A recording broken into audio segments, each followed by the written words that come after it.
three things that they definitely should include. Feedback, focus on setting them up for success. And then I think lastly is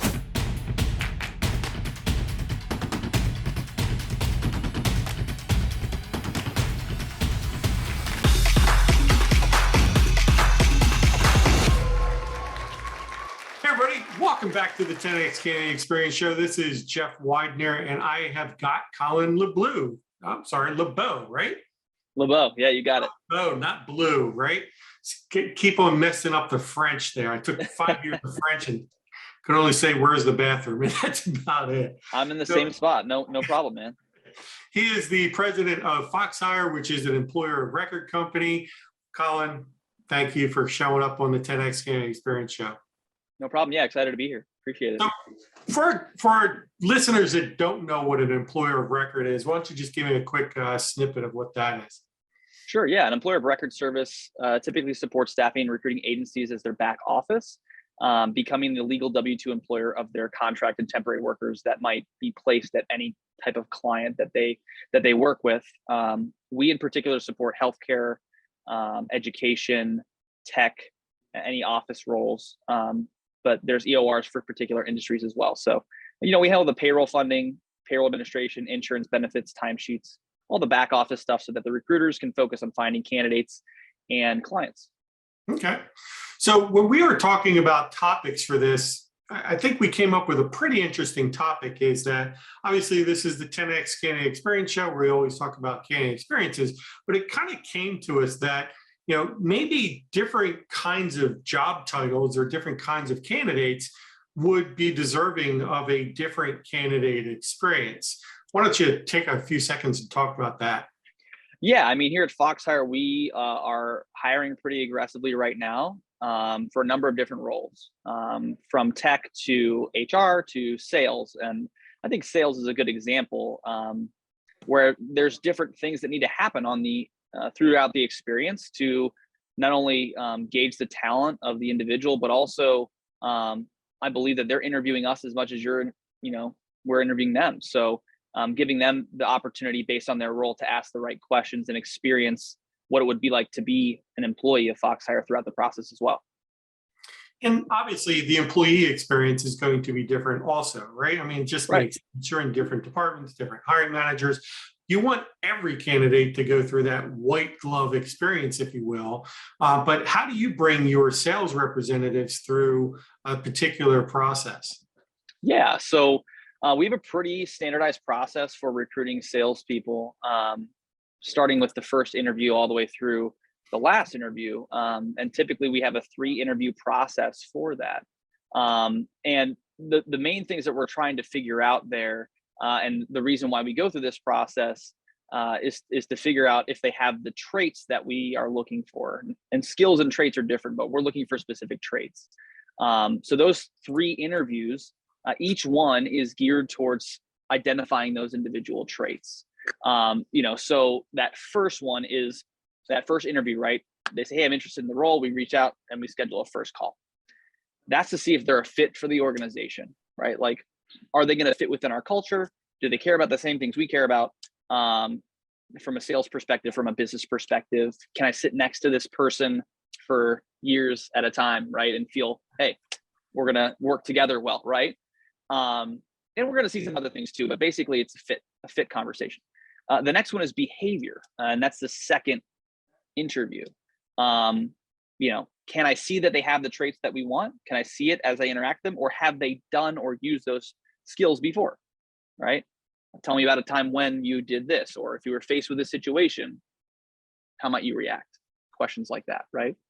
And then lastly, we look for communication in the last interview, the third one. Then we give them a shot to do a one-to-many communication and a one-to-one communication so that we understand how they might interact in both of those scenarios, because salespeople typically have to do that when they're selling to individuals or to groups, presentations versus discovery conversations. So that's the process. There's more nuance within that, but we believe that's the best experience that we can give to a salesperson. And throughout that whole process, we're giving them feedback. And that's where the help them understand what it would be like to work at FoxHire comes in, because we're a high feedback driven culture.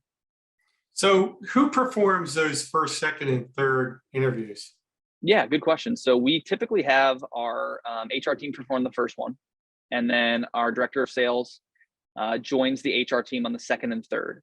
And at the moment, I'm also joining the third. So we sort of escalate the involvement of the individuals as they progress through the process, and the decision makers on the calls increase over that period of time. To the third interview. All right, so you're limiting it to 3. I assume by 2, you should have it narrowed down to a slate of 3 to 5 candidates, right? Yeah, the funnel gets smaller as it goes down. So we're going to be, identifying people that aren't a good fit throughout the process. And, the hiring team, the decision makers are only going to be on those last, let's just say 3, 5. I mean, we just hired 4. Our next class is of 4 people. So I think I was on 6 interviews and 4 people have accepted. So I did 6 to get 4. Okay, that's good ratios, right? What's that, 66%, 70%, Yeah. something like that. So if HR, are you really referring to like the recruiting team or the recruiter, or is it actually an HR person that's doing it? Yeah, so we have an HR generalist that's doing like what we would call recruitment coordination at the moment. So they're operating in a recruiting function, but their role is HR generalist. So I'm sure that would differ at different organizations. We're not big enough to have like a whole in-house recruiting team, but in the current setup, it's a HR generalist. Okay, so just out of curiosity, how is it finding candidates right now due to the current circumstances of the market? It's interesting. I just had a conversation about this with my director of sales, and 2 years ago, I did our first hiring class of salespeople, and we were looking for 3. And at the time, we were hyper localized. We only want people around here. They got to come to the office and they got to be here. And we're in Northeast Ohio, so not a terrible market for talent, but depending upon the talent you're looking for, not the best either. So I actually didn't have a lot of results from like Indeed and the normal stuff. So I had to like bring in a recruiter and have them find me candidates, and that process worked pretty well. Flip side, this time, last couple of months, we changed our mindset. We're going to go for all remote. Anybody can take the job in the United States. And we got quite a bit more candidates and higher quality candidates too. So we didn't even need a recruiting partner whatsoever. We just worked with the resumes that we got. And we believe that had a lot to do with it was the remote capability of this particular role. Well, absolutely. Do you know why though? Well, I mean, everybody wants that flexibility, and everybody's used to not having to come to the office now. That's the end, right? But the reason why is you exponentially increased your candidate pool. Well, that's true too. Yeah. I mean, you have in Northern Ohio, I would assume that I'm going to be very generous. Let's say there's 1,000 people that would potentially be interested and available at this current time, right? When you open it up to nationwide, I mean, it's probably close to 100,000. So you 100x to your, or 1,000x to your total candidate pool. So plus now you've got all the additional benefit of being remote, and it's just wide open, right? So why not go overseas with some of these sales positions? Well, at the moment, our services can only be utilized in the United States. So technically we could sell overseas, but their market opportunity would be limited to companies that want to hire in the US based on what we can support from a services perspective. So that's the reason for that. Why not hire the sales team overseas? Are you saying like offshore talent? Yeah, so offshore to the Philippines or Mexico or, Belarus. I don't know. Yeah. I mean, I think for some roles that could make sense, for roles that may not be customer facing, that you're asking for things to be done that aren't time sensitive, but overseas sales is difficult because of the time frames that people want to be able to speak to you on the phone. I think there's language barriers. I think there's also cultural barriers that, different cultures sell different ways. So from a sales perspective, I don't know that overseas would make sense for us in particular, but I think people do it. I just don't know that those roles in particular might make sense for overseas, at least for us. Yeah, all my sales reps are overseas. They are? Yeah. I don't have any. I guess why do you do it that way?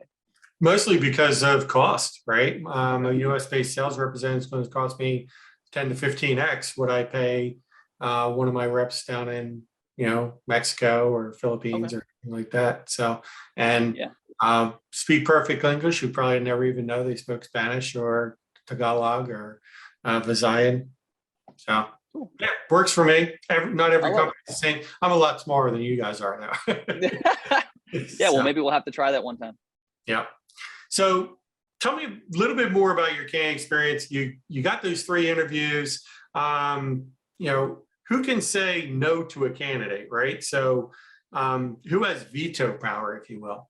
Yeah, sure. So I would say on the first interview, the HR rep has full control over who's pushed through the next step. You know, we trust them to do their role of really seeing if they're a good fit.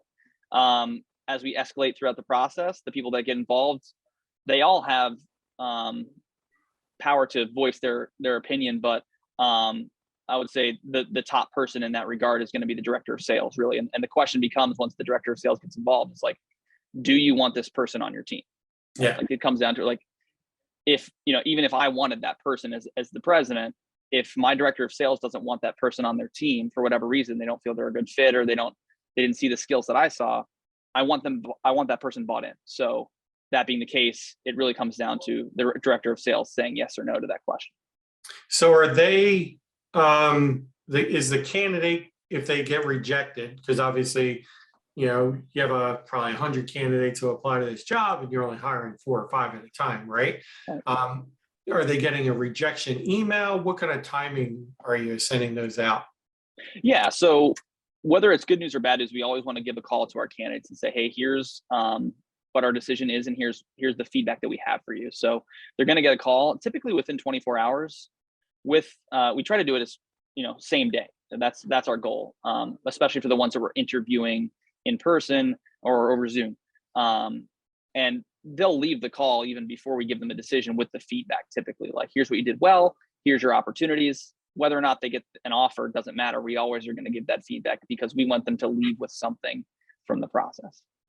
That's interesting. A lot. And if you read the Talent Board Candy Award report, that was one of the biggest criticisms, I guess, that candidates have of the candidate experience, is that they never get any feedback, right? They see the resume, and they may have gone through, you know, 4 or 5 or 6 interviews, and they never get any feedback at all from anybody. So you're giving feedback after every step in the process. Yeah, and I Picking think up the phone, or somebody is. yes, 100%. Well, they don't have to pick up the phone. We typically do it at the end of the actual interview.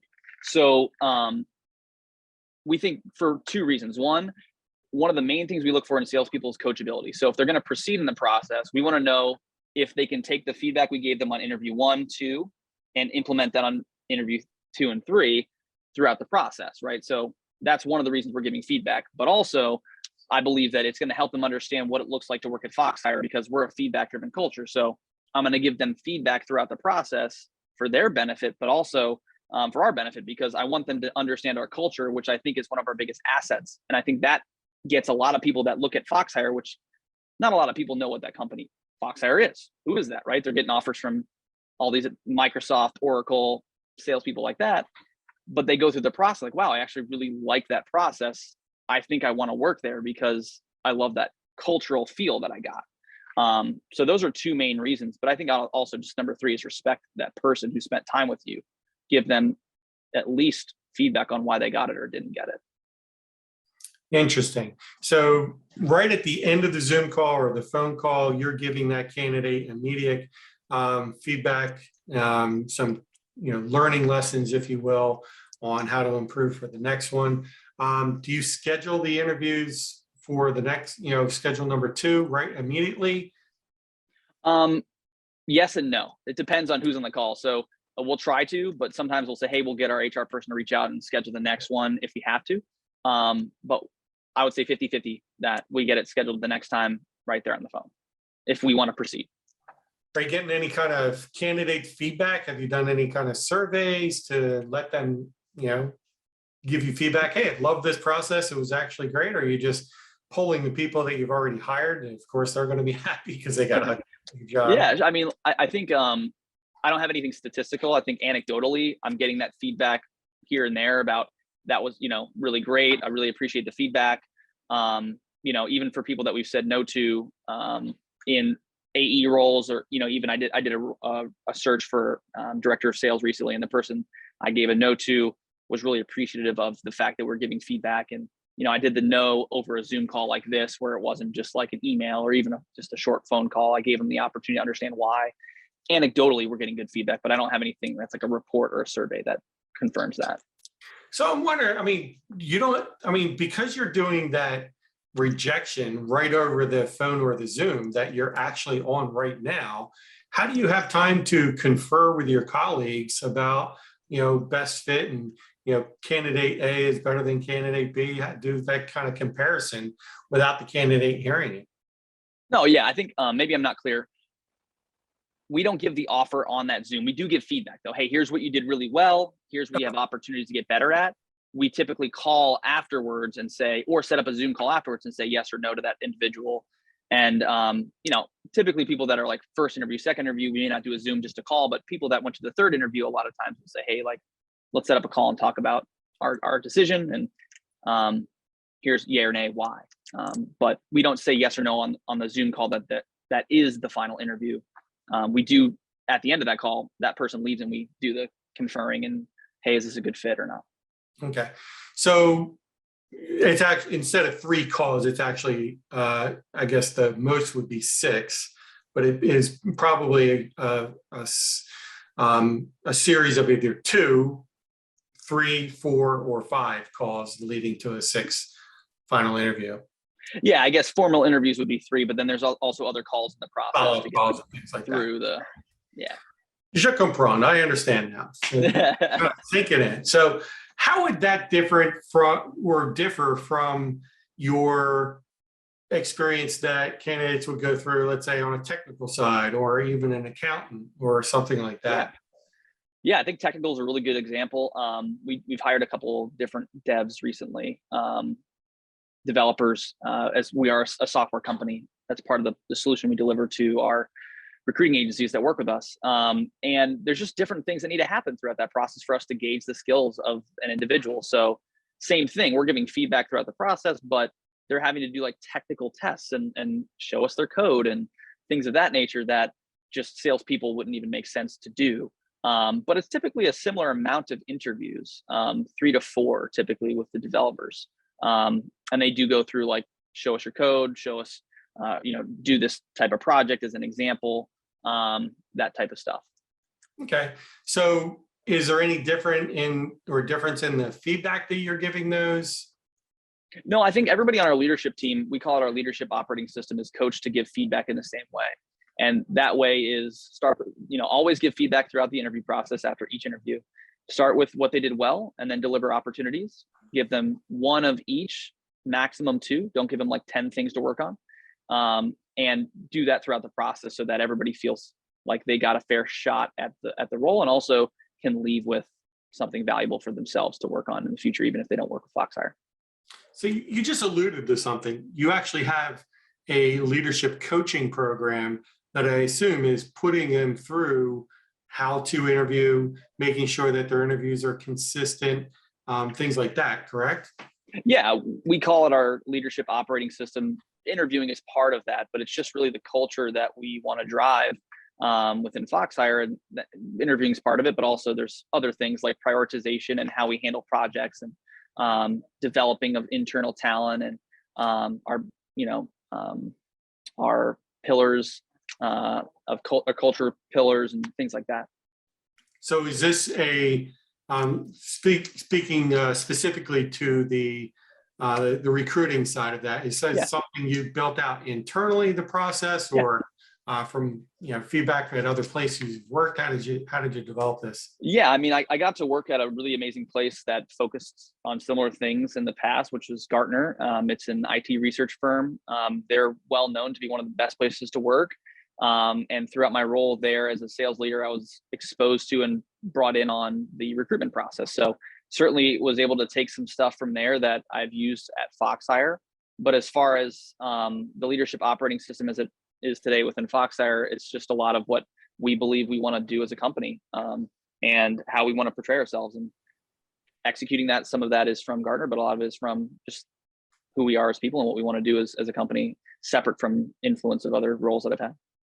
Yeah, it's a great idea. I love that idea. A lot of departments they have hiring managers that have never been trained how to hire. They don't ask the right questions. They're Right. asking questions about or they're trying to find out, do I have a gut feel of whether this person is going to work out or not, which is absolutely the worst measurement to figure out whether a candidate is going to be successful in a new role or not. They're looking for more, from a sales perspective, I guess they're looking for more personality, outgoing, can they pick up the phone and all those things, as opposed to, do they have a structured sales framework, if you will, which is kind of what you are doing because you've got a structured process for doing the interview. Yeah, I mean, sales is an example. I think sales is an art and a science, right? And so a lot of times we focus on the art and we're like, oh, that person's easy to talk to, they're nice, but you might miss on things that are a little bit not as easy to figure out, right? And some of those things that we look for are like executive presence. Can they talk to a C-level with concise, clear communication, right? Do they have a will to win? Are they aggressive? Are they competitive, right? Can they be agile and handle curveballs in the middle of a phone call, right? And are they coachable? Like those are the four main things that we look for. And if you can build in the science part of it into your interview, then you won't make an emotional decision and justify it with facts. You'll try to do the reverse, right? Make a factual decision and try to strip the emotion out of it as much as you can. So how does this translate into an onboarding experience? Do you carry it over? I mean, what kind of steps do you have in the onboarding?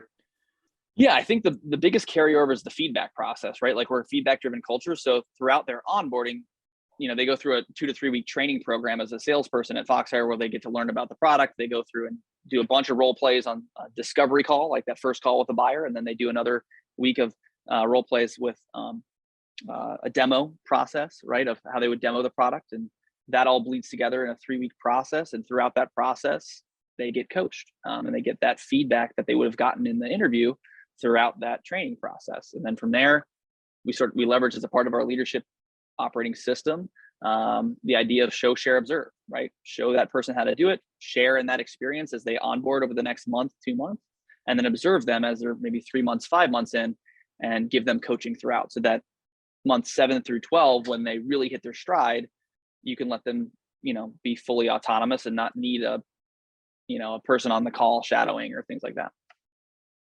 Fantastic. And then have you noticed any, I'm sure you're probably not tracking these metrics, nobody does, but have you noticed since you've implemented this new candidate experience through the leader operating system, have you noticed a impact on retention or attrition or anything like that? Yeah, I mean, we had a really small team when we first, as far as the sales team in particular, just because there was an acquisition and we started the sales teams from scratch. So we only had really 4 people that we started with, and we just hired another 4. So we're going to double to 8, right? We've had some people leave for roles that they're going to make a lot more money, and it would be a step up for them in their career. So we're like, yay, that's great for you. Like, congrats, that's awesome, right? But as far as retention is concerned, we feel pretty good about them staying at least 2 years, 2 to 3 years at minimum in their roles, which is pretty standard from a sales perspective in an entry-level role that we're in. So as far as like tracking of retention, I guess we're not at a size where that's really something that we're measuring consistently, but anecdotally, the people that we have had leave haven't left due to like, I guess, disgruntled reasons, right? They've had opportunities that they're going to be growing in their career, and we're happy for them.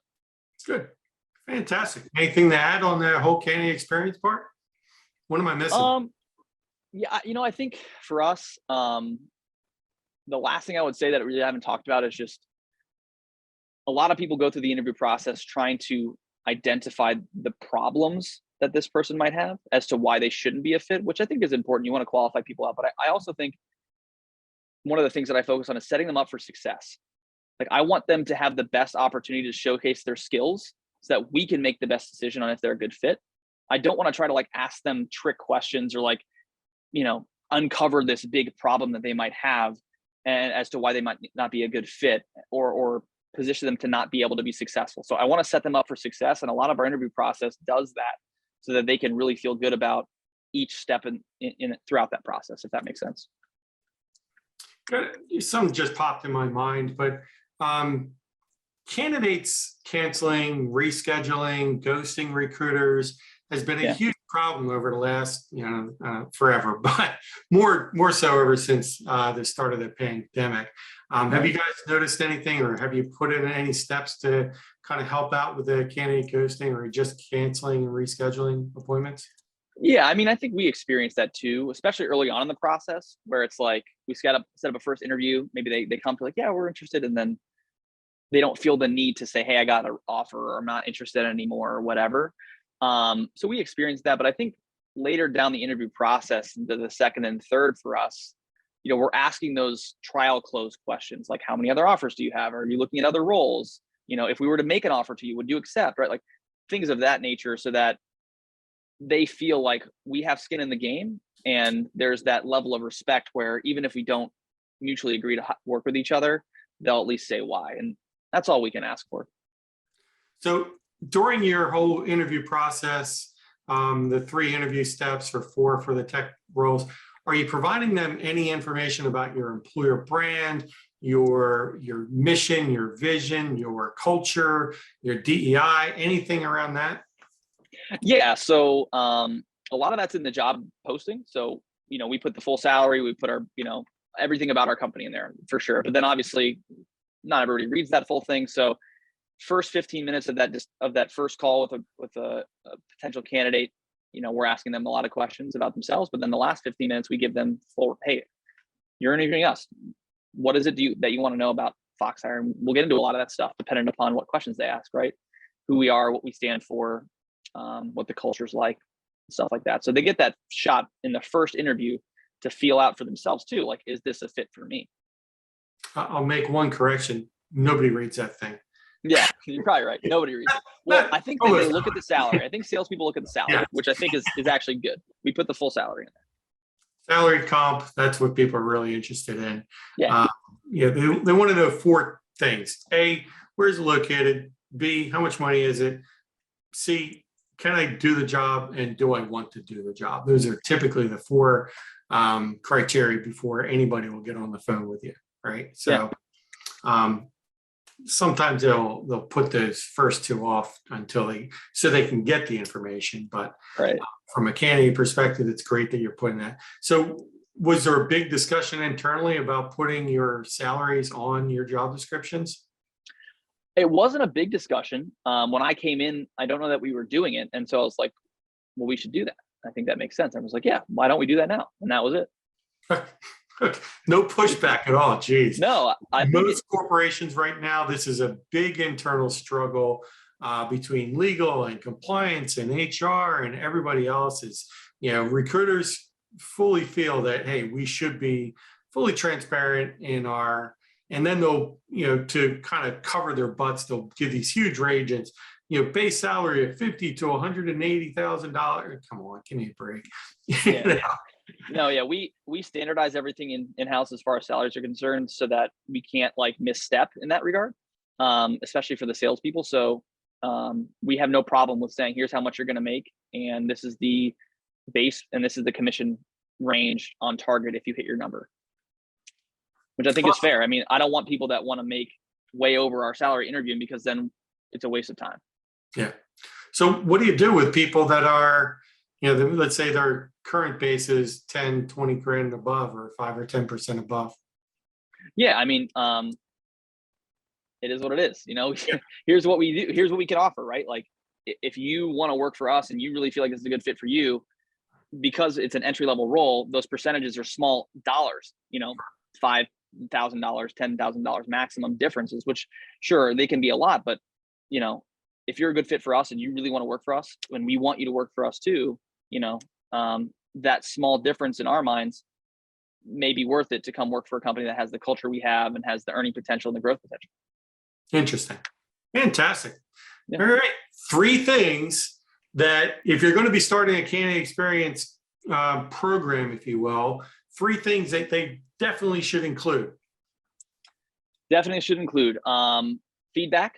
I think they should give feedback throughout the process, especially at the end. I think that there should be a focus on setting them up for success. So giving them preparation materials and examples of the tasks that they're going to have to do and what good looks like. And then I think lastly is expose them to the people that they're going to work with, right? Like give them the opportunity to speak with who their manager might be or a peer that they might work with to help them understand what the culture is like. I think those would be three things. Maybe those aren't the most important, but those are the ones that come to my mind. No, those are fantastic. How about, I won't hold you to the fire, just two things that they should avoid.